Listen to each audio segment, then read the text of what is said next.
Kruk, I believe I saw a statistic, I'm going to try and find it, I saw it on Twitter earlier, that said this is the first time in baseball history that a team from Baltimore and a team from Washington were both in first place in their respective divisions in the month of September. We talked about the Orioles, let's talk about the Nationals. Everyone knows what's coming next week with shutting down Stephen Strasburg. We've not gotten your thoughts on it on this program. Where do you stand?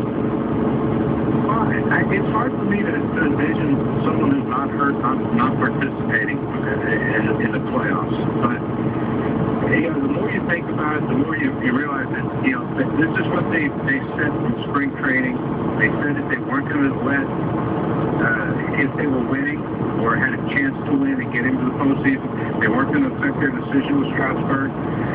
And the thing is, look, if I'm a position player, I don't know if I can understand it, but these guys have known this since spring training that this could happen. And it hasn't stopped them from competing and getting into the position to where they are right now, and that's kind of the best record in the National League. They knew it was coming. They knew this was going to happen, and they knew. So it should be upsetting to them, but I still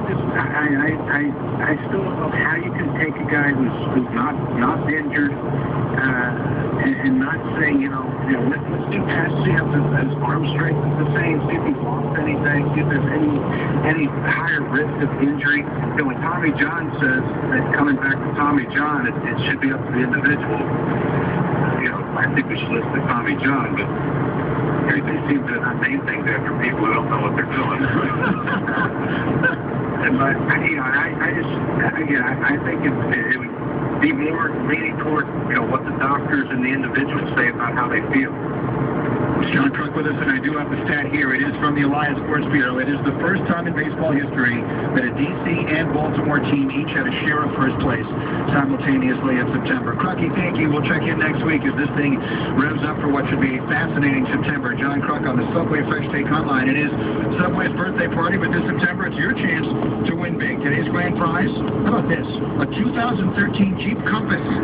Grab a 30-ounce drink or a Doritos Blazing Buffalo and Ranch chips for your chance to win Subway where winners eat. Well, and you look at Baltimore now. How about the next 10 games for them? Do you think it'll say a little bit? Next 4 with the Yankees. Next 4 with the Yankees. 3 after that with Tampa Bay. 3 after that with Oakland. Yeah. And then they finish the season with 3 against Tampa Bay.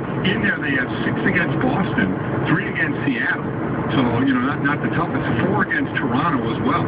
So the next 10 games are certainly against, the cream of the crop in the Yankees and Tampa Bay and for Oakland as well. So I know the Yankees are banking on the fact that the end of their schedule actually gets very easy. They have 3 losing teams at the end. I believe they have Toronto, Minnesota, and the Red Sox. Now, the Red Sox would love to knock the Yankees out. Right? One thing they could accomplish in their season, it would be in their season-ending series to knock the Yankees out of the playoffs or into the wild card. Is it Toronto? And the last year in Minnesota, Toronto, and then it's up with Boston. So, schedules are what they are, but you got to be playing.